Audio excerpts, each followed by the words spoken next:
Assalamualaikum warahmatullahi wabarakatuh. Assalatu wassalamu ala asrafil anbiya wal mursalin Sayyidina wa habibina wa syafina nabiyuna Muhammadin sallallahu alaihi wasallam la nabiyya ba'dah. Rabbi israh li sadri wa yassir li amri wahlul 'uqdatam min lisani yafqahu qawli.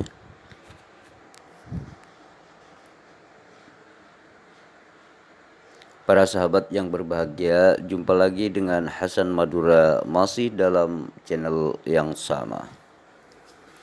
Nah, pada kesempatan kali ini ada Ustadz Manakhim Ali sedang berdialog dengan seorang pendeta. Ustadz Manakhim Ali ini adalah seorang mu'alaf dulunya dari Kristen menjadi seorang Muslim, dan dia membedah keaslian Bible dan Al-Quran. Inilah tema dialog pada malam hari ini. Selamat menyaksikan.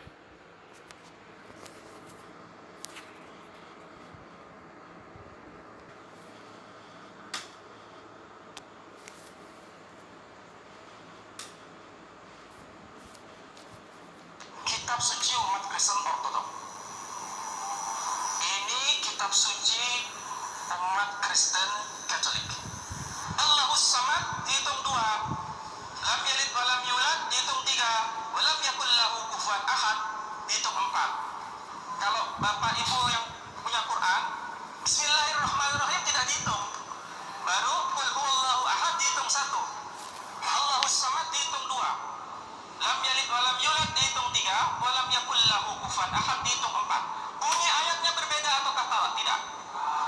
Sama, cara menghitung yang berbeda. Kita harus belajar hitung. Karena kita tak belajar, tak mengerti Quran. Ya, 2 menit lagi Ustaz. Kemudian saya mau tanya kepada Pak Manulung. Qurannya sama, bacaan sama. Sekarang saya mau tanya, Bible itu kan kitab suci umat Kristen, umat Kristen. Seharusnya semua umat Kristen ayatnya sama, bunyi ayatnya sama, jumlah suratnya sama, jumlah kitabnya sama seharusnya. Bagaimana cara memahami ini kitab suci umat Kristen Ortodok? Ini kitab suci umat Kristen Katolik. Ini kitab suci Kristen umat Protestan. Mana yang harus saya pakai seandainya saya jadi Kristen lagi? Kalau saya mau balik ke Kristen, menjadi orang Kristen, saya ingin ikut Bible yang mana? Ada lagi kitab Yobel masuk. Tetapi kitab Yobel tidak diakui sebagai wahyu oleh ortodok yang lain. Jadi standar kitab suci harus dijelaskan. Saya minta penjelasan dari Habis Ustaz. Saya bertanya harus Bapak Manurung. Ya. Ini ada 3 kitab Kristen, kitab Katolik, kitab Ortodok. Jelasnya mereka memang berbeda-beda. Ada penambahan surat-surat di dalamnya. Mungkin di Katolik ada penambahan 5 kitab di Perjanjian Lama. Lah, pertanyaan Ustaz Ali, dia bingung. Seandainya dia nggak bingung, mungkin saya bilang jadi orang Kristen Malaysia. Nah, karena dia bingung dengan kitab inilah, dia hijrah ke Islam. Atau memberikan jawaban supaya Ustaz Ali bisa tenang, nanti bisa mendapat jawaban yang lugas dari Pak Manurung. Monggo silakan. Baik. Sebenarnya tadi kalau Pak Menahem Ali berkata bahwa sejak abad ke-7, sejak dari awal Al-Quran itu sudah dalam bentuk begini, satu teks, menurut saya kita sedang tidak jujur dengan sejarah. Karena bukan masalah bacaan, nanti saya akan perlihatkan, bukan masalah bacaan Pak, tapi memang karena masalah perbedaan teks. Bapak akui tidak? Nah, Bapak Manurung ini ternyata tidak paham tentang 7 kiroah yang berbeda di dalam yang disebut dengan Islam. Berhubung Bapak Manurung ini tidak paham apa itu perbedaan 7 kiroah di dalam ajaran Islam, Pak Manurung ini bingung gitu loh, sehingga kemana-mana penjelasannya. Jadi ketika Al-Quran diturunkan dengan 7 qiraah yang berbeda, dan itu disahkan oleh Rasulullah Muhammad sallallahu alaihi wasallam. Artinya ketika kiroahnya berbeda, tulisannya pelafatannya atau pengucapannya berbeda, 7 hurufnya berbeda, maka di situ ketika ditulis pun itu berbeda menurut dialek, kan seperti itu. Nah, ketika dialeknya ini berbeda, maka tulisannya pun berbeda sebenarnya. Karena misalkan gini, istilah orang apa ya, sampai sekarang sebenarnya perbedaan dialek itu ada gitu loh. Tetapi makna yang sebenarnya yang terkandung itu tetap sama seperti itu. Cuman dialeknya berbeda. Ketika dialek itu dituliskan, maka tulisannya pun berbeda. Namun maknanya tetap sama. Seperti itulah yang Bapak Manurung ini tidak tidak pahami, sehingga penjelasannya ngawur-ngawur ya, seperti itu. Yuk naik lanjut. Ada perbedaan teks antara Mushaf Ibnu Mas'ud, Ubay, Umar dan yang lain-lain. Saudara, bisa kita jawab sedikit? Ya, perbedaan bacaan itu menurut aku bukan perbedaan bacaan. Iya, perbedaan bukan. Saya mau kasih bukunya, ini adalah bukunya Abu Daud, bukan Abu Jufri. Oh iya, iya. Kalau Abu Jufri, Pak, betul. Saya setuju dengan Bapak karena memang beliau sedang hanya mengumpulkan dari hadis-hadis yang terdahulu setelah ada Mushaf. Tapi saya mau perlihatkan ini adalah varian-varian teks yang ditulis oleh Abu Daud pada abad 9 Masehi. Dan isinya ini adalah perbedaan teks antara mushafnya Ibnu Mas'ud, mushafnya Ubay, mushafnya Utsman. Bukan beda secara bacaan, tapi beda secara teks. Ada yang singkat, ada yang panjang, ada yang tidak lengkap, ada yang paling lengkap. Dan beliau berkata, mushafnya Ibnu Mas'ud lah mushaf yang paling sempurna dan paling baik. Kenapa? Itu bisa kita terima secara logika karena Ibnu Mas'ud adalah sahabat Nabi Muhammad yang masih hidup ketika Nabi Muhammad menerima firman Allah. Nah, Bapak Manurung ini mengatakan bahwa Ibnu Mas'ud itulah yang masih hidup ketika Nabi Muhammad menerima Al-Quran, menerima firman Allah. Padahal semuanya sahabat itu masih hidup gitu loh. Bukan hanya Ibnu Mas'ud, semua sahabat. Bahkan dari dulu itu ya, Al-Quran itu dihafal dan ditulis. Itu metodenya di dalam penulisan Al-Quran. Bukan hanya umat Islam ini, bukan zaman dulu itu bukan bukan menghafal sebuah tulisan, bukan. Dari lisan Rasulullah Muhammad SAW kemudian itu dihafal. Nah, kemudian ditulis. Seperti itulah. Jadi umat Islam ini tidak tergantung pada sebuah teks, pada sebuah tulisan, tidak. Jadi di sini Bapak Pendeta Manurung ini gagal paham dalam memahami tentang apa itu perbedaan qiraah di dalam Islam. Saya logikakan begini ya, ketika ada perbedaan qiraah, perbedaan bacaan lah, penyebutan lah seperti itu ya. Misalkan gini, saya kan orang Madura dengan orang Jakarta misalkan. Duduk, orang Jakarta mengatakan duduk, sementara saya mengatakan toju orang Madura. Seperti itu.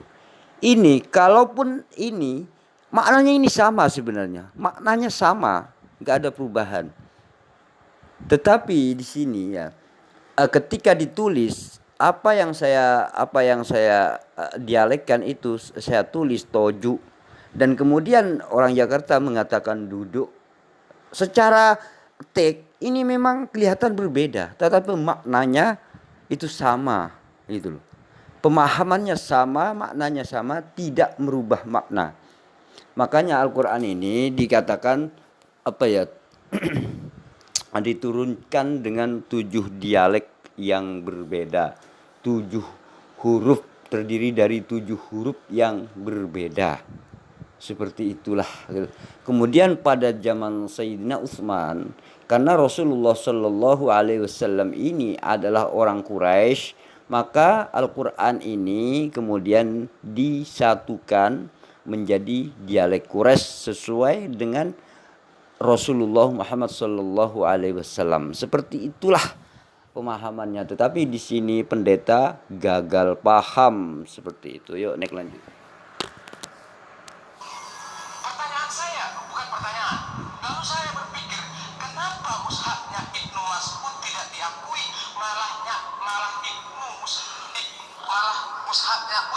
yang diakui. Ya, sebentar stop. Itu yang tadi belum dijawab sama Ustaz Ali. Kenapa yang harus diakui kok salah satunya? Ini jelas, ada perbedaan teksnya, bukan hanya tanda baca. Ya, ada perbedaan teks. Jadi kalau begini loh Bapak Ibu, saya mengerti bahwa hipotesa dari kawan-kawan Muslim yang seperti Pak Ali berkata orang awam dan berkata begini, bahwa Al-Quran itu kitab suci itu sudah diturunkan oleh Allah kepada Nabi Muhammad dengan ragam bacaan yang sama, huruf yang sama, dan varian yang sama. Tidak ada huruf, ya, tidak ada harokat, tidak ada harokat. Bukan tidak ada harokat, tidak ada huruf. Iya, maksud saya. Nah, lagi-lagi Pak Manurung ini apa ya, gak paham jadi, tapi sok tahu gitu loh, bahwa Al-Quran itu sudah diketahui oleh umat Islam bahwa Al-Quran itu dengan apa, diturunkan oleh Allah subhanallah kepada Nabi Muhammad sallallahu alaihi wasallam, dan kemudian menjadi 7 qiraah yang berbeda. Ini disahkan oleh Nabi Muhammad sallallahu alaihi wasallam. Karena apa? Karena pada zaman Rasulullah itu bukan hanya apa ya, bukan hanya orang Quraisy, bukan hanya dialek Quraisy saja, banyak terjadi di Arab itu dialek-dialek bermacam-macam gitu loh. Kemudian Rasulullah sallallahu alaihi wasallam mengajarkan dengan 7 dialek yang berbeda. Itu diketahui oleh umat Islam, tapi di sini Pendeta Manurung tidak paham hal itu gitu loh. Dan seperti itulah, ya maklumlah dia itu pendeta, gimana mau paham gitu loh. Kitabnya sendiri aja gak paham. Ditulis pada zaman Muhammad, Nabi Muhammad. Nah, itu adalah hipotesa kaum awam dari kawan-kawan Muslim yang tidak belajar sejarah Al-Quran seperti Pak Menahem Ali. Karena faktanya, kalau kita lihat sejarah, saya bisa perlihatkan foto perbandingan manuskrip mushafnya Topkapi, Samarkand, dan sebagainya. Saya bisa tunjukkan itu. Nah, ini saya mau kasih pencerahan, dan saya mau Pak Menahem Ali mengakui ini dengan jujur. Artinya kita jujur dengan sejarah. Apakah benar bahwa varian-varian atau mushaf pada abad ke-7 dan abad ke-8 itu tidak satu jenis seperti Al-Quran yang kita pegang sekarang? Beda. Bukan hanya varian bacanya, varian teksnya. Saya mau kasih, karena saya mau kasih ilustrasi. Kalau Dan disinilah Bapak Pendeta Manurung gagal paham. Al-Quran itu dari zaman Rasulullah Shallallahu Alaihi Wasallam itu dihafal dan ditulis. Umat Islam dari dulu itu tidak fokus kepada tulisan. Karena apa? Karena memang zaman dulu itu adalah zaman disebut dengan zaman jahiliyah, sehingga orang-orang itu tidak banyak yang pandai menulis. Artinya pada saat itu adalah mengandalkan kekuatan menghafal.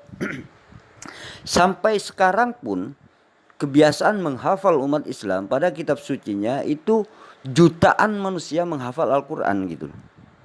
Jadi misalkan ada kesalahan tik di dalam mencetak Al-Quran, misalkan di dalam Kementerian Agama mencetak Al-Quran ada kesalahan tik misalkan, maka orang-orang yang tahfidz, orang-orang yang hafal Al-Quran ini akan meneliti, meninjau, dan akan membenarkan atau akan mengoreksi Al-Quran yang salah itu gitu loh.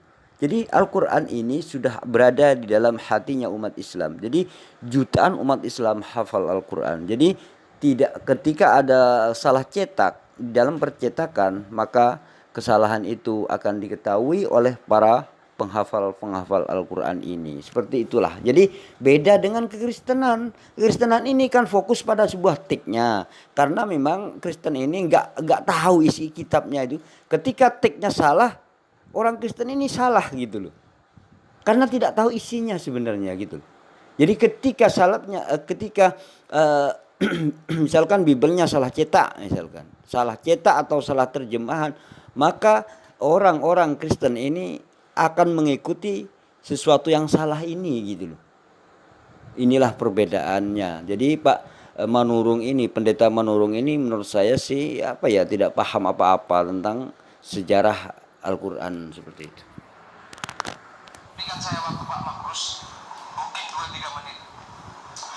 Karena seperti tadi, ketika kita mempersoalkan ini dalam studi-studi akademisi yang jujur dengan sejarah, cendekiawan kawan-kawan Muslim berkata, memang ada perbedaan, tapi bukan perbedaan masalah teks, tapi tanda baca.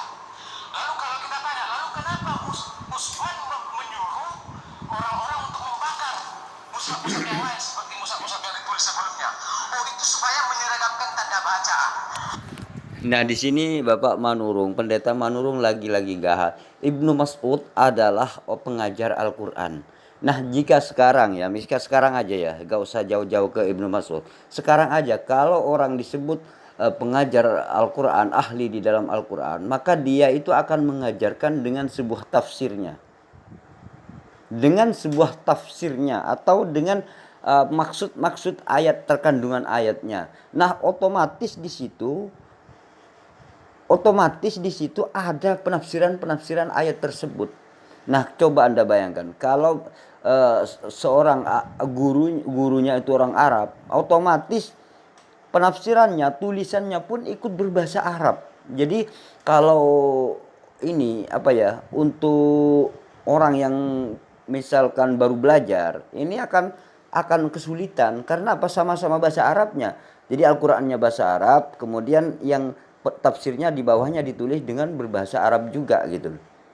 Nah, ini kan kalau orang tidak tahu dikira itu seluruhnya adalah Al-Qur'an seperti itu. Padahal di situ adalah sebuah penafsiran atau sebuah tafsiran daripada ayat-ayat tersebut. Jadi kemudian Sayyidina Utsman ini menyatukan Al-Quran agar supaya kembali kepada ajaran Rasulullah Muhammad SAW. Karena Rasulullah adalah orang-orang bersuku Quraisy, maka kemudian Al-Quran dikembalikan kepada dialek yang dibawa oleh Rasulullah Muhammad SAW. Itulah sebenarnya Bapak Manurung di sini gagal paham menurut saya. Ayo naik lanjut. Saya mau kasih ilustrasi. Kalau seumpama ya, ini dalam bahasa Arab itu kan ba, ta, kalau dibuat di sini hurufnya di sini jadi ta, kalau di atas jadi sa. Ini sama vokalnya, sama konsonannya, tidak pakai harokat. Itu kalau dalam tanda baca ini bisa berbeda-beda. Bisa jadi baina. Coba saya kasih perhatikan. Saya mohon maaf sebelumnya. Ini kalau saya tunjukkan, coba ibu berdiri. Coba tunjukkan huruf tanpa pakai harokat. Nah, menurut Bapak Ibu ini bisa dibaca dengan apa? Bisa dibaca dengan apa? Baina misalkan, coba. Baina, bata, yang artinya adalah antara. Nah, bainah bata katanya Bapak Manurung. Di sini sebenarnya bahwa yang dipermasalahan ini tanda baca gitu loh. Di zaman Rasulullah gak ada tanda baca seperti itu. Nah, ketika Islam ini berkembang ke seluruh dunia, maka kemudian ada para ahli bahasa ini memberikan sebuah tanda baca agar supaya tidak keliru membacanya. Seperti itu. Nah, bagaimana, apakah para penghafal Al-Quran ini terpengaruh oleh tanda baca? Tidak. Al-Quran ini dihafal oleh jutaan umat Islam. Jadi sebenarnya tidak ada hubungannya dengan tanda baca apapun, karena Al-Quran dihafal gitu loh.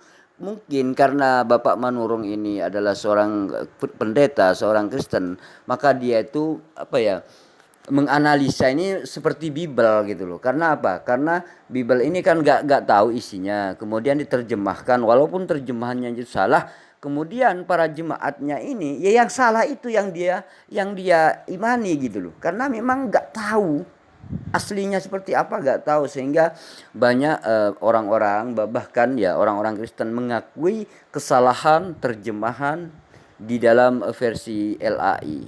Itu banyak sekali orang-orang mengakui banyak kesalahan terjemah dalam versi LAI. Bahkan saya pernah berdiskusi sama orang-orang Kristen, dia itu mengakui kalau ada kesalahan di dalam penerjemahan LAI, tapi sayang tidak pernah dirubah. Nah, kalau ada kesalahan, kemudian orang baca kitab sucinya dengan sesuatu yang salah, kan salah juga, jadi salah juga. Nah, disinilah kenapa Bapak Manurung ini gagal paham, karena pemahamannya seperti itu gitu loh. Yuk naik lanjut. Sebelumnya Pak, tapi ini coba, ini coba balikan ke sana, Ibu.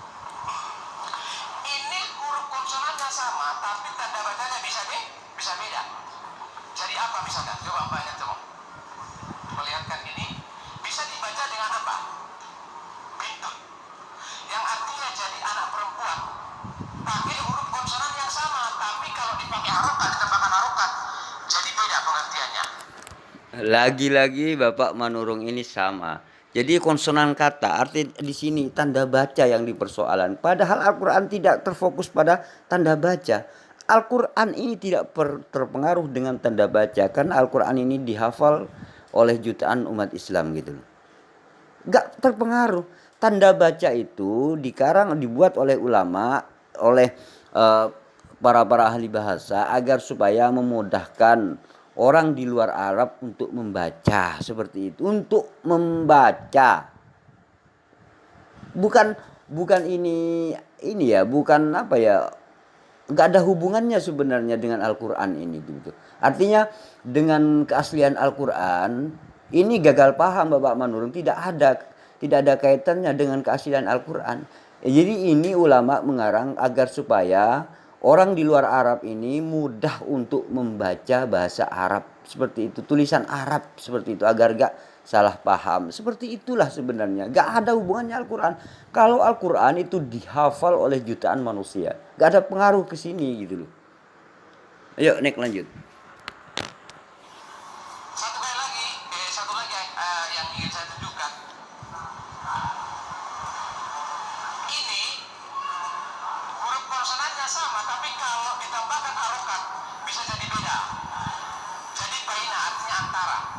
Pertanyaan saya adalah, kalau sebenarnya huruf konsonannya sama ketika abad ke-7, abad ke-8 ditulis, sama huruf konsonannya begini, cuma tanda baca saja, kenapa Utsman menyuruh ada pembakaran teks-teks lain kalau tidak ada masalah huruf teks?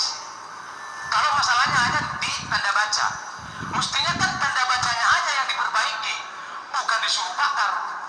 Jadi pertanyaan saya besar sekali, kenapa disuruh dilengatkan kalau memang persoalannya hanya tanda baca? Saya percaya karena memang ada perbedaan teks. Ini buktinya. Jadi huruf konsonannya sama, tapi kalau dipakai harakatnya bisa berbeda. Kalau hanya tanda bacanya seperti yang dikatakan Pak Menahem Ali, itu permasalahannya. Tidak mungkin Utsman menyuruh ada pembakaran Al-Quran. Kalau permasalahannya hanya tanda baca, karena mestinya tanda bacanya saja yang diperbaiki, teksnya tidak perlu diapa-apakan. Kalau waktu kurang satu. Nah, lagi-lagi Pak Manurung ini menunjukkan kelucuannya. Ini membuktikan bahwa Pak Manurung, pendeta Manurung ini tidak tahu apa-apa gitu loh di sini. Saya ketawa loh melihatnya. Dia tadi memperlihatkan konsonan kata, tag dan seterusnya. Kemudian dia itu apa ya, membicarakan tentang harokat dan kemudian pindah lagi kepada abad ke-7 di zaman Rasulullah lah, anggaplah seperti zaman sahabat seperti itu ya. Nah, kemudian di zaman sahabat ini abad ke-7 ini kalau nggak salah ya. Nah, kemudian Bapak Manurung ini mengatakan kenapa Sayyidina Utsman ini membakar seperti itu. Sudah dikatakan berulang-ulang kali oleh Menahem Ali tadi bahwa Sayyidina Utsman ini mengembalikan Al-Quran kepada apa yang Rasulullah Shallallahu Alaihi Wasallam ajarkan, arti mengembalikan kepada dialek Quraisy. Karena Rasulullah Shallallahu Alaihi Wasallam ini orang Quraisy, maka dikembalikan lagi kepada dialek Quraisy. Sementara Ibnu Mas'ud ini adalah kan pengajar Al-Quran. Kalau pengajar Al-Quran itu bisa ada ayat yang ditafsir. Nah, kemudian ketika ayatnya ini ditafsir dan tafsirnya itu ditulis, tafsiran ayatnya itu ditulis di dalam bukunya Ibnu Mas'ud ini, maka orang yang melihat ini akan berbeda gitu loh. Saya aja ya kalau melihat apa ya, tafsir Al-Quran sekarang, dia itu kan kalau yang kitab gundul itu Arabnya itu apa, Al-Qurannya berbahasa Arab, kemudian tafsirnya juga berbahasa Arab, seperti itu. Nah, kalau hal seperti itu dilihat, misalkan saya sebagai murid misalkan dilihat oleh murid saya, awalnya kalau tidak dijelaskan nggak tahu gitu loh, nggak tahu. kalau ini merupakan dari apa ya, maksud daripada ayat-ayat Al-Qur'an gitu. Nggak tahu, dikira oh ini Al-Qur'an Al-Qur'an karena tulisannya Arab semua gitu. Tafsirnya Arab. Itulah yang dilakukan oleh ahli tafsir. Jadi ahli tafsir itu pasti menafsirkan ayat-ayat Al-Qur'an dan tafsirannya itu pasti ditulis bergandengan dengan ayat-ayat Al-Qur'an. Seperti itulah. Karena apa? Karena memang Ibnu Mas'ud ini ahli Al-Qur'an. Dan yang menjadi persoalan adalah cuman satu orang dari ribuan muridnya Ibnu Mas'ud, dari ratusan muridnya Ibnu Mas'ud ini cuman satu orang yang bermasalah seperti itu. Satu orang gitu loh. Yang lainnya bagaimana? Yang lainnya memang nggak ada masalah, nggak ada persoalan gitu loh. Yang mengatakan ini loh mushafnya Ibnu Mas'ud dan seterusnya seperti itu. Setelah di apa ya di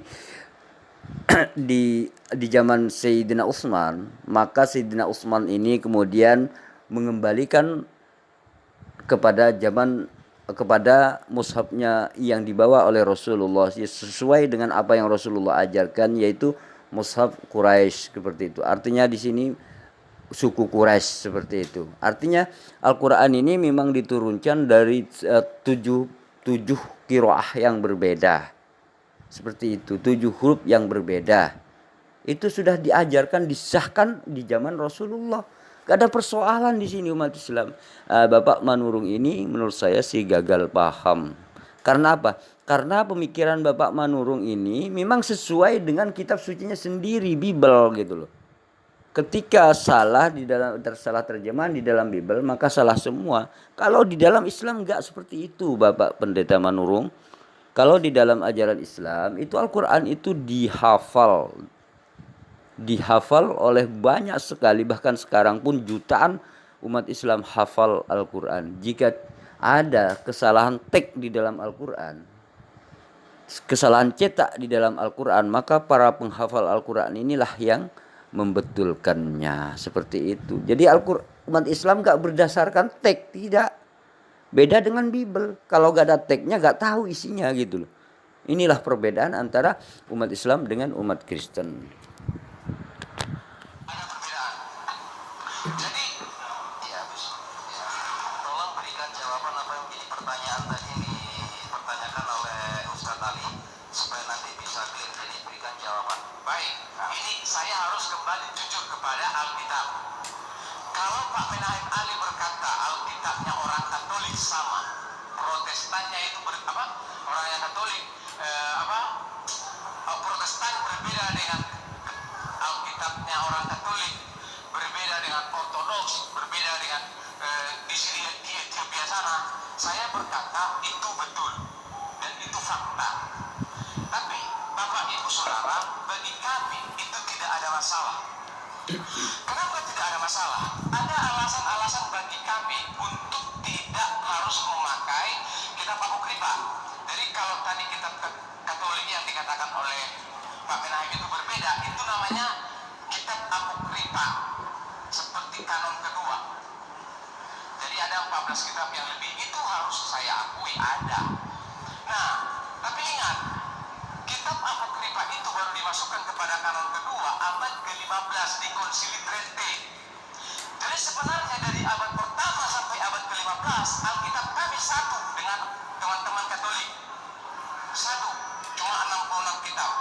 Tapi dalam Konsili Trente abad ke-16 ditambahkanlah Konsili Katolik menambahkan kitab-kitab Apokripa. Ada alasan-alasan bagi saya, bagi kami untuk tidak harus menerima kitab yang ditambahkan oleh Katolik. Tapi bukan arah apa-apa, bukan karena ini dan itu. Yang pertama, kitab Apokripa yang ada dalam kitab Katolik itu sebenarnya mirip dengan kitab-kitab dalam Perjanjian Lama. Contohnya misalkan kitab 1, 2 dan Makabe yang ada di Alkitab Katolik itu menggambarkan peristiwa yang terjadi dalam sejarah Israel pada abad kedua sebelum Masehi yang juga ditulis ini dalam kitab Tawarikh, Esra dan Nehemia. Jadi mirip sekali sebenarnya. Lalu yang kedua, dalam Apokripa itu mirip sekali dengan nubuatan berita akhir zaman. Contoh 2 Esdras itu berisi wahyu yang tertulis juga dalam kitab Esra. Lalu mirip dengan pesan moral dan PL. Kalau saya dikatakan, apakah Mas Pangeran Manurung alergi terhadap apokrifa? Saya berkata itu tidak alergi, karena saya juga baca itu. Di dalamnya banyak sekali sejarah. 1 Makabe, 2 Makabe itu menjelaskan berbagai sejarah yang membuat kita bisa memahami peristiwa Alkitab dengan baik. Jadi kalau apokrifa di Katolik itu seperti kanon kedua. Sebenarnya tidak jauh beda juga. Di dalam Muslim itu.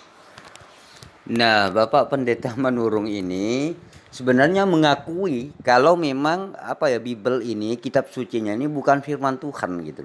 Artinya cuman sebatas karangan manusia saja seperti itu. Kenapa? Karena manusia bisa menambahkan seenaknya sehingga karangan manusia ini dianggap sebagai kitab suci juga gitu. Ini menunjukkan apa yang Bapak Pendeta Manurung katakan, bahwa memang Bible atau kitab sucinya orang Kristen ini bukanlah firman Tuhan, tetapi sebatas karangan manusia saja. Sehingga dengan enaknya menambahkan dan mengurangi apa yang ada di dalam Bible-nya itu sendiri. Nah, ini sebenarnya sudah membuktikan bahwa kitab sucinya umat Kristen ini bukanlah firman dari Tuhan, bukan, tapi cuma sebatas buku karangan manusia saja. Ini apa yang saya analisa dari pernyataan Bapak Pendeta Manurung ini. Yuk Nick lanjut. Ada hadis seperti kalan pertama dan hadis yang lebih ini ya. Hadis apa itu namanya saya lupa. Jadi seperti kalan pertama, kalan kedua juga. Jadi ada yang berotoritas dan ada yang semacam bisa juga dijadikan sebagai ini, tapi tidak mutlak. Sama sebenarnya, tidak ada perbedaan. Nah, Bapak Manurung ini kalau hadis itu perkataan Rasulullah, kemudian diseleksi sehingga di hadis sahih, kemudian ada hadis dhaif, dan ada juga hadis mursal dan seterusnya. Itu banyak sekali ya. Itu diumpamakan, tapi ini bukan kitab suci loh bagi umat Islam. Ini bukan kitab suci loh. Hadis ini bukan kitab suci seperti itu.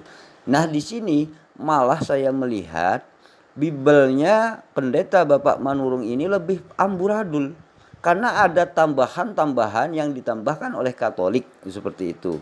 Artinya di sini menambahkan. Jadi orang itu menambahkan kepada kitab sucinya gitu loh. Ini menunjukkan bahwa kitab sucinya orang Kristen itu bukan dari Tuhan, tetapi cuman sebatas karangan manusia saja. Artinya kitab sucinya orang Kristen ini bukan dari Tuhan kalau gitu, cuman sebatas karangan manusia saja. Boleh menambahkan, boleh tidak, seperti itu. Boleh percaya kepada tambahannya, boleh tidak, seperti itu. Ini sebenarnya kalau menurut saya sih gak layak disebut sebagai kitab suci, karena sebatas karangan manusia saja gitu loh. Inilah gagalnya Bapak Pendeta Manurung seperti itu. Yuk Nick lanjut. Jadi kami akui bahwa kitab orang Katolik ditambahkan 14 kitab karena memang kitab-kitab itu tidak jauh berbeda, sehingga secara teologi dan doktrin kitab-kitab dalam apokrifa tidak ada masalah bagi kami. Jadi Pak Menahem, saya tidak alergi dengan kitab apokrifa dan itu pun saya baca. Jadi memang merasa ini tidak ada masalah ya? Tidak ada masalah. Sedikit aja kalau memang tidak ada masalah. Satu hal yang mungkin selama ini kita ketahui bahwa antara orang-orang Protestan, orang-orang karismatik, orang-orang dari Kristen lainnya itu sangat berbenturan dengan orang-orang Katolik, karena menganggap juga di dalam 5 penambahan Alkitab di Perjanjian Lama itu ada sebuah benturan dalam tanda kutip sangat tidak sinkron dengan ajaran Yesus itu sendiri. Bagaimana menurut pendapat Pak Manurung kalau ada sebuah pernyataan sikap dari orang-orang Kristen bahwa 5 penambahan kitab di Perjanjian Lama itu ada sebuah benturan yang tidak sesuai dengan ajaran Yesus itu sendiri? Contohnya apa ajaran yang tidak sesuai? Masalah kebangkitan, masalah apa? Tapi yang jelas dari tidak Pak, karena apokrifa itu tidak ada sebenarnya isinya perjanjian baru, jadi tidak ada sama sekali masalah tentang ini tidak ada di Apokripa. Ini saya sampaikan berisi kitab perjanjian lama. Oke. Yang saya sampaikan ini adalah realita kehidupan di dunia Kristen dalam tanda kutip. Orang-orang Kristen mau tidak mau, kalau kita mau tanya kepada orang Kristen dengan jujur juga, ya bahwasanya apakah kamu paham dengan orang Katolik? Jelas orang Kristen akan mengatakan bahwa orang Katolik itu adalah agama yang menyesatkan. Itu jelas, saya yakin apa yang saya sampaikan ini pasti orang Kristen dapat bisa menerima bahwa dunia Kristen itu sebenarnya menolak adanya kehidupan orang-orang Katolik. Nah, ini yang mau saya tanyakan supaya tidak terjadi benturan, jadi supaya pertanyaan Ustaz tadi bisa terjawab dengan lugas begitu, adanya sebuah benturan itu. Ini yang mau saya luruskan. Kadang-kadang ada Protestan itu yang alergi dengan Katolik. Itu adalah orang-orang Protestan, maaf kata, kalau ada di sini orang Kristen yang Protestan yang tidak cerdas atau kurang cerdas. Iya, sebenarnya kami tidak ada masalah. Saya, Pak Manurung, meyakini bahwa Katolik itu bukan sebuah agama yang menyesatkan. Ya. Tidak menyesatkan. Apapun yang diajarkan di dalamnya. Apapun, tidak ada menyesatkan. Sinkron dengan kehidupan ajaran Yesus. Sinkron dengan kami. Oke, ya. Lalu yang kedua tadi masalah ortodoks. Betul. Di kitab ortodoks itu, Mazmur itu kalau di perjanjian lama seperti kami ini yang saya pegang, Mazmur itu atau kitab Zabur itu ada sampai 150 pasal. Tapi dalam kitabnya ortodoks itu sampai 151 pasal. Perbedaannya di sini. Nah, jawaban yang sederhananya adalah Mazmur 151 dalam kitabnya ortodoks tidak bertentangan sama sekali karena itu berisi doanya Daud. Ya Pak Menai balik doanya Daud. Yang sebenarnya itu sudah lumrah di dalam Mazmur 1 sampai 150. Yang kedua, sebenarnya gereja ortodoks itu pun tidak semua. Kalau misalkan di gereja ortodoks Rusia, Yunani, sama dengan Alkitab kami Pak, cuma Mazmurnya sampai 150. Bahkan saya punya 4 romo dari gereja ortodoks, sampai sekarang saya berkawan baik.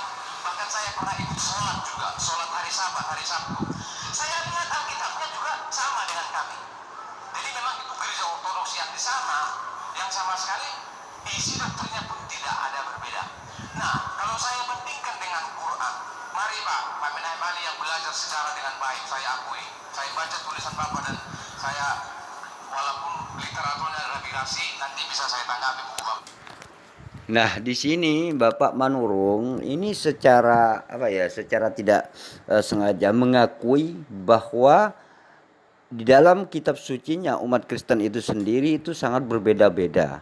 Nah, ini menunjukkan bahwa kitab sucinya umat Kristen ini bukan dari Tuhan. Artinya kitab sucinya umat Kristen ini cuma sebatas karangan manusia saja.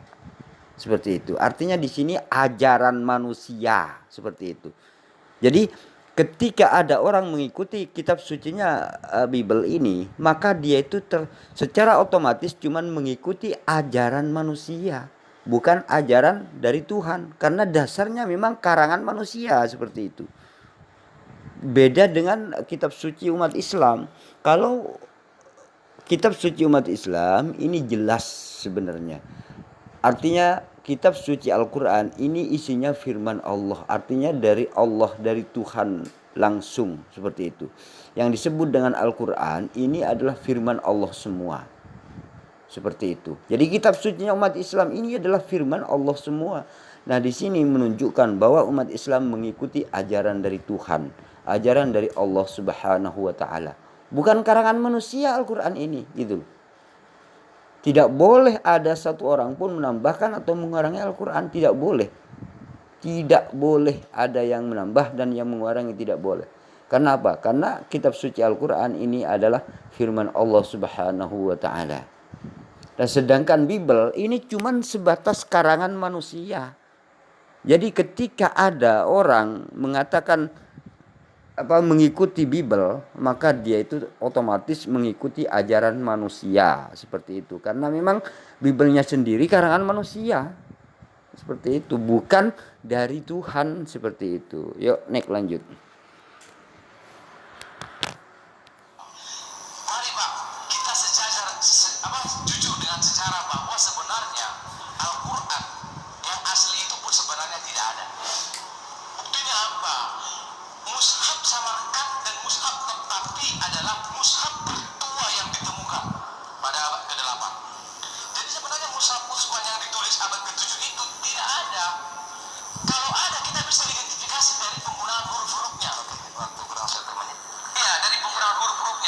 Kalau saya perlihatkan tadi, huruf-huruf pada abad yang ke-8 ke-9 yang ditulis pada kertas jauh berbeda dengan huruf-huruf pada zamannya Nabi Muhammad yang masih ditulis di perkamen. Jauh berbeda. Nah, sekarang pertanyaan saya, mana mushaf, mana manuskrip Utsman yang ditulis dalam perkamen-perkamen itu? Kenapa mushaf yang kita temukan adalah mushaf Toktafi dan Samarkand yang paling tua yang sudah ditulis dalam bentuk kertas? Oke, itu yang mari kita jujur dengan sejarah bahwa bukan hanya perbedaan baca saja yang berbeda. Kalau pada akhirnya sekarang Al-Quran hanya ada satu tanda baca. Nah, lagi-lagi Bapak Manurung ini gagal paham karena pemahaman Bapak pendeta Manurung ini seperti Bible gitu loh. Pemahamannya itu pemahaman Bible gitu loh. Jadi nggak nyambung kalau melihat Al-Quran, kalau melihat Islam seperti itu. Karena apa? Karena mereka pahamnya seperti Bible gitu. Nah, sebenarnya di dalam Islam sejak zaman Rasulullah Shallallahu Alaihi Wasallam ini sudah diajarkan, dihafal dan ditulis. Dan Al-Quran ini di zaman Rasulullah itu banyak sekali orang yang nggak pandai menulis. Jadi orang itu mengandalkan hafalannya, artinya pada saat zaman Rasulullah banyak sekali umat Islam yang hafal Al-Quran ini seperti itu. Nah, kemudian sampai di era sekarang pun banyak sekali orang yang menghafal Al-Quran. Jadi Al-Quran ini, jadi umat Islam ini tidak tergantung pada sebuah teks, pada sebuah tulisan sebenarnya. Contohnya gini, misalkan seluruh teks Al-Quran di dunia ini gak ada teks sama sekali di seluruh dunia ini. Jadi teks Al-Quran di dunia ini secara tertulis gak ada sama sekali. Jadi umat Islam ini sebenarnya dengan mudah menulis kembali Al-Quran gitu. Karena apa? Al-Quran dihafal oleh jutaan umat Islam di dunia ini gitu. Seperti itulah. Jadi beda dengan Bible yang tergantung kepada teks. Kalau teksnya gak ada, gak tahu gitu loh. Kalau teksnya salah, misalkan teksnya salah dalam mencetak misalkan, atau menerjemahkan secara salah misalkan gitu, maka orang yang membaca ikut sesuatu yang salah itu gitu. Karena apa? Karena orang Kristen hanya tergantung kepada sebuah teks seperti itu. Inilah beda kualitas antara Islam dan Kristen. Jadi Bapak pendeta Manurung di sini gagal paham dalam hal ini gitu loh. Jadi dia itu pemahamannya cuman paham Bible gitu loh. Jadi gak tahu proses di dalam Al-Quran itu seperti apa, gak tahu gitu loh. Jadi dia itu paham Bible tapi dituduhkan itu Al-Quran seperti itu. Itulah pemahaman Bapak Manurung seperti itu. Disuruh jawab pertanyaan dari Pak Pak Ali ya, tapi justru malah bukan memberikan jawaban ya. Saya jawab ini aja, masalah Al-Quran itu gampang kok. Al-Quran firman Allah itu difirmankan oleh Allah kepada Nabi Muhammad bukan dalam bentuk teks ya, kan penyalinannya. Nah, kemudian ditulis oleh para sahabat. Ada sahabat dulu itu penulisan kan luar biasa dan banyak yang buta huruf. Ada yang nulisnya salah. Dan kemudian saat pengumpulan di masa coba digarisbawahi ada yang nulisnya salah. Saya ngomong mas ya, mari dengarkan dulu. Kalau tadi sampai ngomong saya ganggu, habis sampai tadi ya, belajar dialog yang baik ya. Al-Quran itu langsung dihafal. Kalau ada tulisan yang keliru, nah, cara ngeceknya dulu adalah cara mutawatir. Ayo bacaanmu kayak apa? Bacaanmu kayak apa? Berapa? Nah, itu istilahnya mutawatir. Mutawatir ya. Ini yang cocok-cocok semua. Nah, terus ada satu yang nggak cocok. Nah, ini berarti yang salah itu loh. Jadi itu ceritanya. Makanya kalau belajar, kalau Arthur Jeffrey ini saya sudah tahu lama ini buku ini ya. Jadi jangan hanya bergantung teks, dan itu perlu diingat dulu. Jangankan Nabi Muhammad, para sahabat saat sholat tarawih bulan Ramadan, satu rakaat itu 200 ayat. Jadi itu semuanya hafal, tidak bergantung kepada teks. Ya. Jadi tidak bergantung pada tulisan. Jadi itu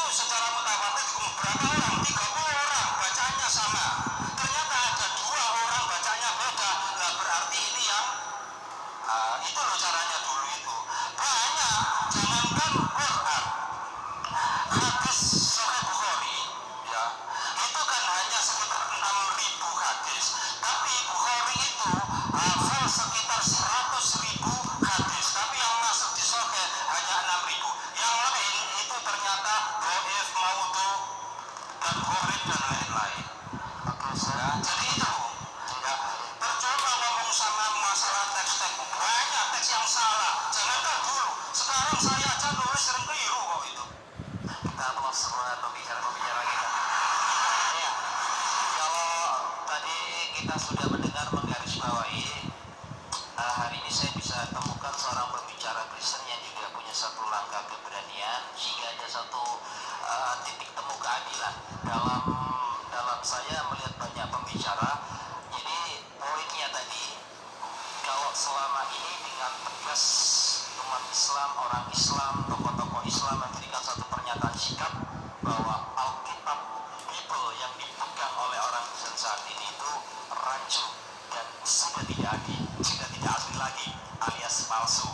Nah, tadi ditimpali oleh Bapak Pangeran Manurung bahwa Al-Quran yang asli itu sudah tidak ada lagi.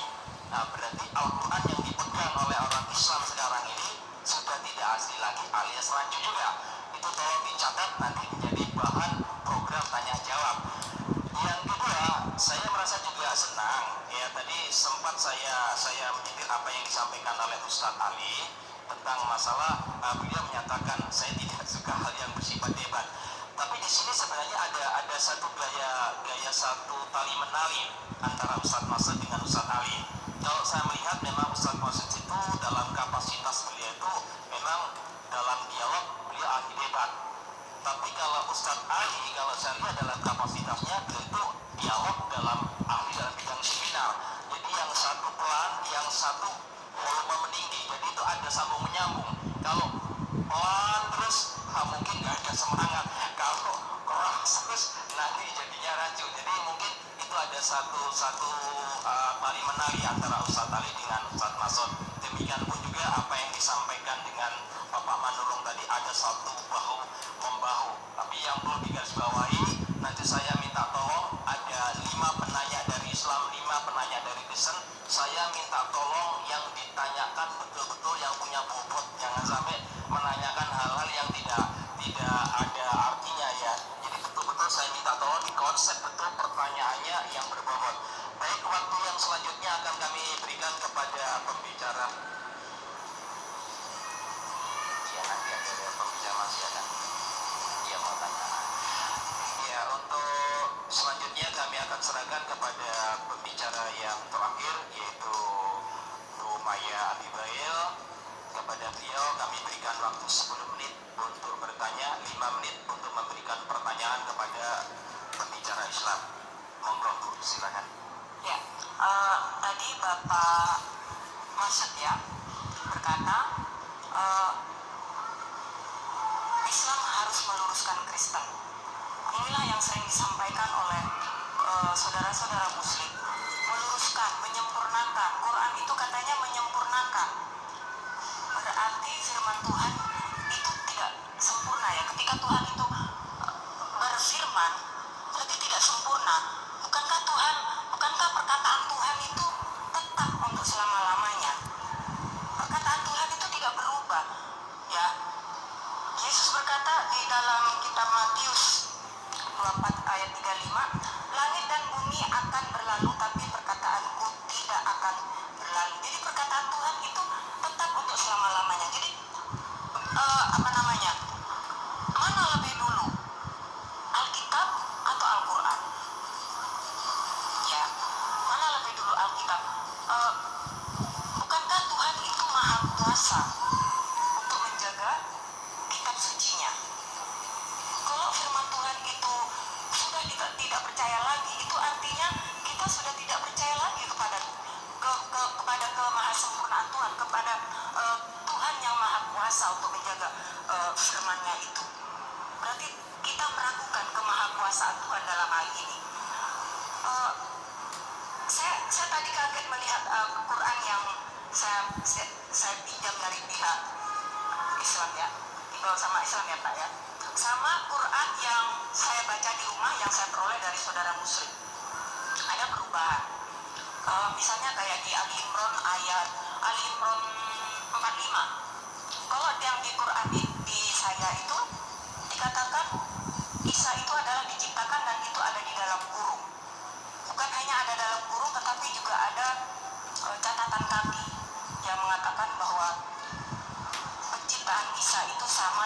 penciptaan Adam. Kenapa ada keterangan dalam kurung? Padahal kalau saya lihat di dalam bahasa aslinya, dalam bahasa Arabnya, kata diciptakan itu tidak ada. Nah, kata diciptakan itulah yang membuat kaum muslim percaya bahwa Isa itu adalah diciptakan. Dan dalam iman Kristen, Isa itu tidak diciptakan. Dia adalah Alfa dan Omega, dialah yang awal dan yang akhir. Ya. Yesus berkata, barang siapa percaya kepadaku, ia akan memperoleh hidup yang kekal. Siapa yang berani berkata di dunia ini, siapa di dunia ini yang berani berkata, jika kamu percaya kepadaku, maka engkau akan memperoleh hidup kekal. Itu di Yohanes 3 ayat 15, 16, 36 ya, 36. Itu banyak sekali ayat-ayat Alkitab yang mengatakan perkataan-perkataan Yesus yang dia adalah ilahi. Kalau saya berdebat dengan bapak-bapak yang ilmu pengetahuannya seperti tadi itu ya, saya pusing. Ya, sama seperti ketika saya bertanya kepada buku Kristen dulu, ketika saya sedang masa mencari, saya malah nggak ngerti ayat ayat Alkitab. Tetapi saya puji Tuhan ya, saya bersyukur bahwa Tuhan menganugerahkan kepada saya untuk mengerti. Jadi tadi Bapak bilang mau luruskan, apanya yang mau diluruskan? Firman Tuhan mau diluruskan. Berarti firman Tuhan itu tidak sempurna. Perkataan Tuhan itu sempurna menurut saya. Saya yakin, saya sangat yakin. Perkataan Tuhan itu dari dulu, sekarang, dan sampai selama-lamanya. Dia tidak berubah.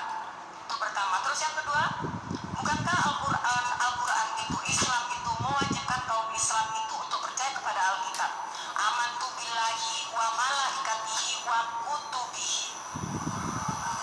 Mewajibkan Islam untuk percaya kepada kitab-kitabnya, bukan kitabnya, tapi kitab-kitabnya. Nah, kalau Islam sudah tidak mau lagi percaya kepada kitab-kitabnya,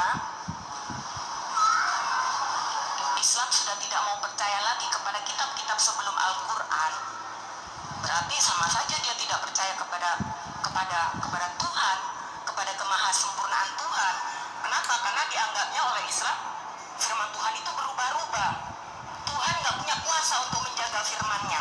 Tuhan tidak punya kuasa untuk menjaga kitab suci-Nya. Ya. Karena itu kami orang Kristen kalau membaca Alkitab tidak cukup. Kalau orang Islam membaca Al-Quran hanya cukup Bismillahirrahmanirrahim. Tapi kami membaca Al-Quran, membaca Alkitab, kami berdoa, kami duduk diam. Ketika kami membaca, kami merenungkan, membaca ketika kami sedang membaca, wow, Tuhan ini apa? Tapi ketika saya Islam, nggak pernah saya melakukan itu. Kenapa? Orang yang ngerti artinya jujur. Ayo coba sekarang jujur. Siapa yang sekarang jujur? Mayoritas Islam tidak punya Al-Quran terjemahan, dan orang Islam membaca hanya membaca, tetapi tidak mengerti aslinya. Itu pertama. Ya, itu mungkin hanya dari kalangan intelektual. Itu yang pertama. Terus yang kedua, ini yang lebih tenang. Kita hanya bisa menjadi pendengar dulu. Nanti siapkan untuk bertanya. Mohon tenang. Nah, apalagi Ibu Maya ini ya. Maya ini menurut saya cuman sebatas umat terjemahan aja gitu loh. Jadi yaitu pahamnya dari terjemahan aja. Padahal tadi Bapak Manurung sudah mengakui sebenarnya Bible itu karangan manusia gitu loh. Karena memang dari Katolik beda, ini beda, bisa ditambahkan dan seterusnya. Bukanlah dari Tuhan Bible ini, tetapi cuman sebatas karangan manusia. Nah, disinilah Ibu Maya ini tidak paham tentang itu. Padahal tadi sebenarnya sudah jelas hal itu gitu loh. Sudah jelas dijelaskan oleh Bapak Manahim Ali dan Ustadz Mas'ud, dan juga Bapak Manurung pun, Pendeta Manurung mengakui hal itu. Tetapi di sini Maya Ibu Maya ini lagi bertanya lagi tentang hal itu. Ini menunjukkan bahwa Ibu Maya ini gak tahu opo-opo gitu loh. Jadi padahal sudah jelas tadi ya, sudah dijelaskan bahwa Bu Maya ini cuman sebatas umat terjemahan aja gitu loh. Yuk next lanjut. Hormati hargai sang pembicara. Pembicara punya hak untuk bicara apapun ya. Kita cukup tenang aja. Nanti ada waktunya. Satu lagi, dalam Islam membaca itu saja sudah dapat pahala.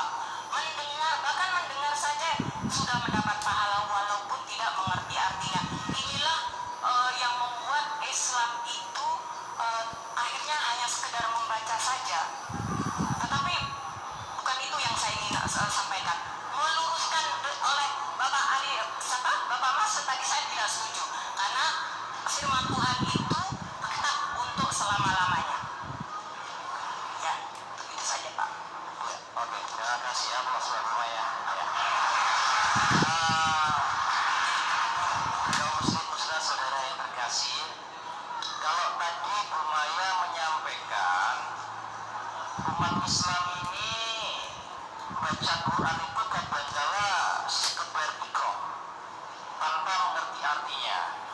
Ketika ada sebuah pertanyaan itu, kita nggak boleh tersinggung, tapi justru jadikan semua itu menjadi cabang pelajaran. Faktanya, ya, akhirnya kita legowo sebagai orang muslim dan legowo karena kenapa? Faktanya di Indonesia, ya, faktanya di Indonesia ini memang banyak orang bisa baca Quran tapi nggak ngerti artinya. Nah, gitu loh. Jadi ini jadikan cabang pelajaran, justru jadi pelajaran. Sebentar Bapak, sebentar Bapak. Ya, begini Bapak, sebentar. Ini fakta Bapak. Jadi mungkin kalau Bapak bisa baca Quran, bisa tahu itu alhamdulillah. Tapi yang saya sampaikan ini menjadikan cabang pelajaran, khususnya di kampung-kampung, ya, yang kadang-kala baca Quran, dia tidak mengerti artinya, ya. Jadi ini sekedar sebagai cabang pelajaran. Jadi bukan dijadikan sebagai hal yang luar biasa, justru memacu semangat kita, kalangan ustadz, kalangan mubalek, kalangan yang mengajar ngaji di kampung-kampung itu, agar memberikan satu pelajaran bagaimana tata cara membaca Al-Quran dengan baik, sekaligus memberikan pencerahan baik itu terjemahannya maupun penafsirannya, sehingga tidak diciptakan oleh kondisi-kondisi seperti ini, gitu loh yang saya maksudkan ya. Nah, gitu loh. Nah, gitu. Tentang Anda tidak setuju, saya berbicara tentang realita hidup. Saya tidak membela kubu manapun, saya menyampaikan berdasarkan survei memang disampaikan itu gitu loh. Tapi kalau ada banyak orang sama di Indonesia, banyak orang yang dia ini yang bertani ini bisa baca Quran juga ngerti artinya juga. Mungkin Bapak Ibu yang di sini juga bisa baca Quran juga sudah ngerti artinya. Tapi yang saya sampaikan juga di sana, di luar sana ada banyak di kampung-kampung yang terkadang belajar membaca tidak mengerti tentang apa yang dia baca. Ini dikritiki oleh orang-orang Kristen. Jadikan kritikan ini menjadi cambuk untuk membangun kita sebagai umat Islam. Ini yang dimaksudkan gitu loh. Ya, jadi jangan merasa kita terkecoh dengan suara itu. Justru semangat mau banget umat Rasulullah itu begitu. Bukan Kaisatur rahmatan lil alamin gitu ya. Oke, Ustaz Mas sama Ustaz Ali, ini tadi Bu Maya tanya gitu loh. Apa yang perlu diluruskan? Ya, apakah ada yang salah dalam Alkitab itu kok diluruskan? Yang disebut menyempurnakan itu apa yang perlu disempurnakan gitu loh. Jadi Bu Maya merasa alergi juga kok ada kata diluruskan, disempurnakan apanya? Toh yang diucapkan oleh Yesus yang diyakini sebagai Tuhan dan Juru Selamat itu sudah jalan yang lurus, itu sudah jalan. Kenapa diluruskan kembali? Jadi dia merasa tidak nyaman dengan kata-kata Ustaz Masud tadi. Monggo Ustaz diterangkan Ustaz.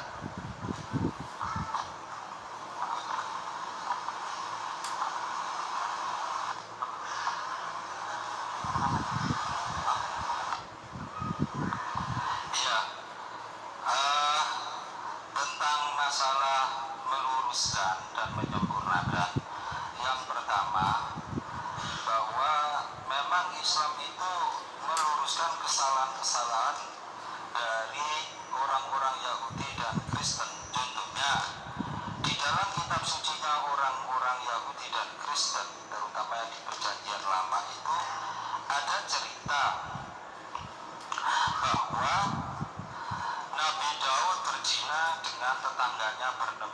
Mitzbah.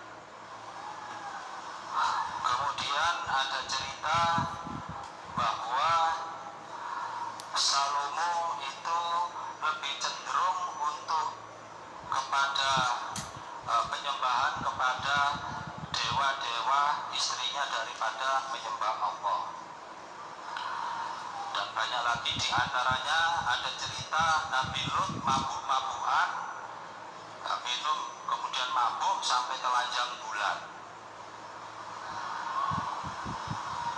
Nabi Sulaiman istrinya 700, gundiknya 300 di antaranya.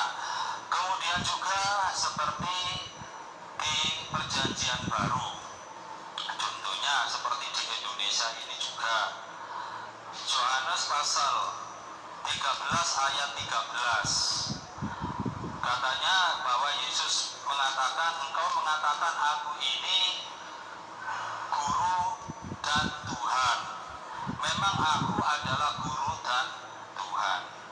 Al-Quran menjelaskan bahwa Isa itu hanyalah hamba Allah, manusia biasa, tidak ada unsur ketuhanan sedikit pun. Nah, di antara tadi Ibu Maya mempertanyakan surat Ali Imran ayat 59. Kenapa? Bukan, sebentar, tentang ayat 59 juga katanya ada tambahan istilah penciptaan ini. Ya. Kalau ayat 45 saya tahu bunyinya bukan itu. Ya. Kan kisah malaikat itu kan, kalau 45. Yang ini dulu yang tadi ditanyakan. Masalah penciptaan kan ini ada kurung. Padahal kan tidak di naskah aslinya itu kan nggak ada pengertian penciptaan. Pengertian penciptaan di sini ini saya kasih ini saya kasih tanda merah. Inna masalah Isa indallahi kamasali Adam. Oke lah, tanpa ada penjelasan kurung ya. Sesungguhnya perumpamaan Isa di sisi Allah ya sama dengan Adam. Khalaqahu, Allah menciptakan dia, yaitu menciptakan Isa min turab tsumma qala lahu kun fayakun. Nah, turab di sini ya itu artinya tanah, semuanya ini dari tanah kemudian disaripatikan oleh Allah ya. Dan memang yang di ayat 45 ini biar jelas juga,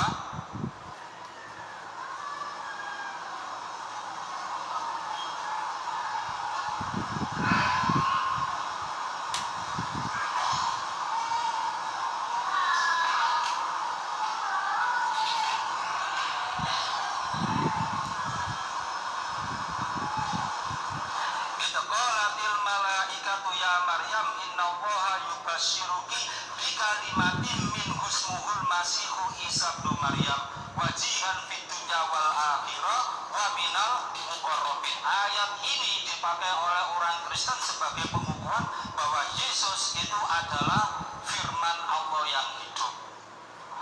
Terus terang, jangan dipisah kata-kata dengan kalimat dari Allah ini.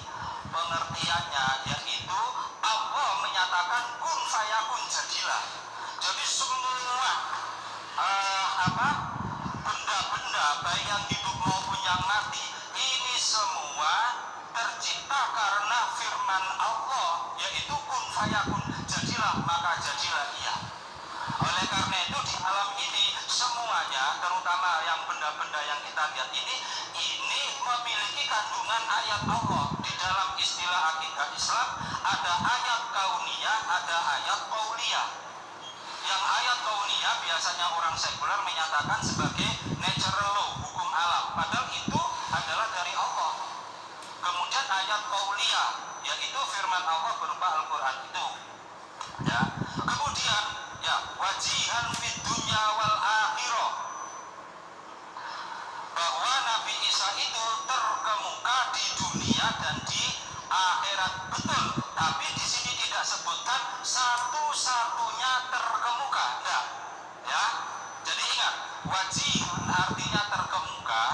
Ini perlu kata-kata di sini terkemuka, sama seperti saya mengatakan artis-artis terkenal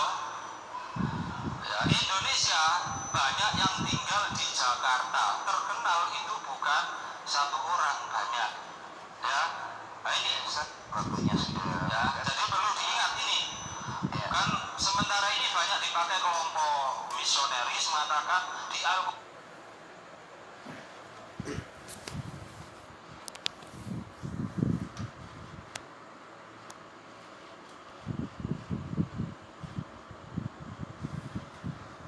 saya sampaikan juga di sana, di luar sana agar buktinya terkemuka. Ini perlu kata-kata saya pusing.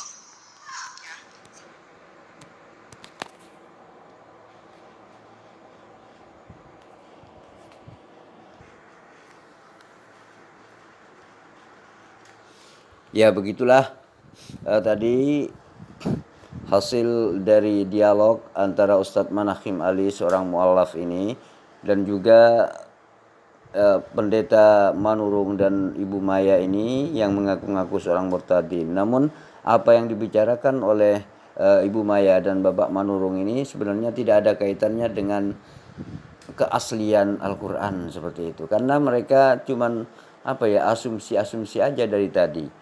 Dia itu tentang membicarakan tentang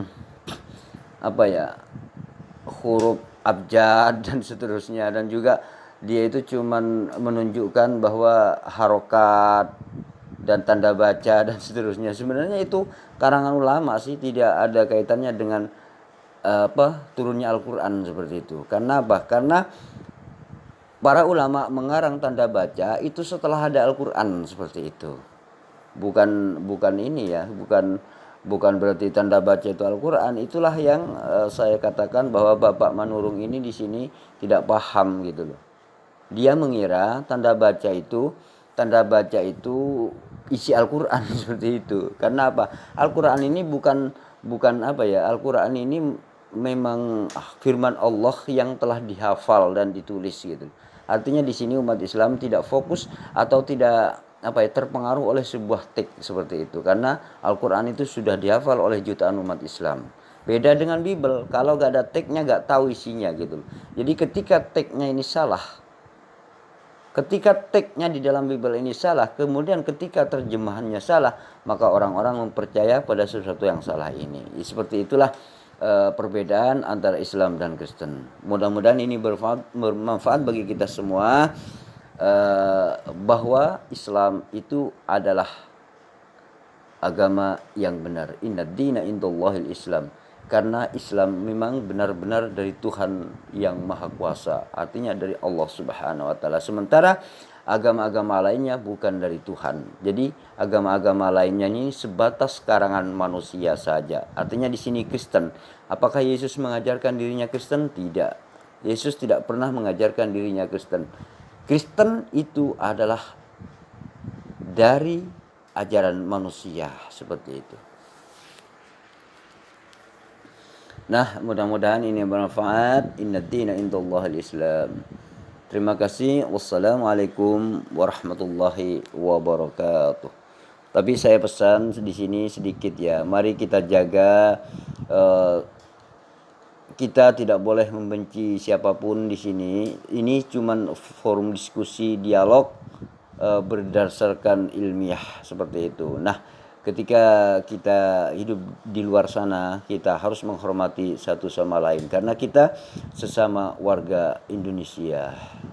Mari kita junjung tinggi NKRI, berdampingan, hidup berdampingan dan selalu berdamai.